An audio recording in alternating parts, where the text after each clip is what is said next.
One of the questions that Sean and I get asked again and again is, can you use the techniques of fiction if you're writing nonfiction? In other words, if you're working on a dissertation, a memoir, a history, a TED Talk, can you use the principles of storytelling even if what you have, your material, is not a story? And, can you have a hero? Can you have a villain? Can you have an all is lost moment? Should you break it down into act one, act two, act three? Do you have to have a theme? All of those things. And the answer is absolutely yes. In fact, not only can you, but you really should if you want to make the thing work. And I want to tell you a little bit. This is my most recent book, The Lion's Gate, which is a nonfiction account of the Arab-Israeli War of 1967. So a totally true piece of material where you couldn't, as a writer, manipulate scenes. You couldn't write a scene. The characters were all real. The events actually happened. And yet, I wrote this book using the exact same method that I used for Gates of Fire, for The Legend of Bagger Vance, or for any other fictional piece that I wrote. Meaning that I started with the fool's cap method. On a single sheet of paper, I broke down the entire story. I worked back to front, just like screenwriters do, just like novelists do. I started with the climax. I had a theme, I had a narrative device. I broke the elements down into act one, act two, act three. I had a hero, I had a villain. I actually had two villains. I had an interior villain and an exterior villain. And it absolutely worked.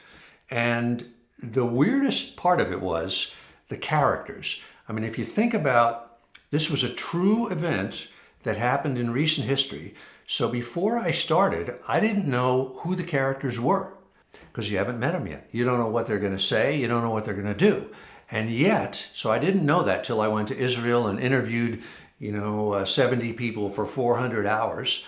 And yet I could use, and I did use, the exact techniques of novel writing, fiction as nonfiction. And in fact, while I was doing it, the process was so fascinating that I said to myself, I've got to write another book about the writing of this book. And that's this book, which I want to talk to you about a little bit now, An American Jew. An American Jew, that's me, by the way, which is about the writing of The Lion's Gate. So it's about everything I talked about before, how you use the techniques of fiction and nonfiction, but it's also about the dollars and cents and the nuts and bolts of real world publishing. The Lion's Gate took 3 years to write. It was a big book. It cost a lot of money, well into six figures. So in order to write it, we had to have a deal with a big five publisher.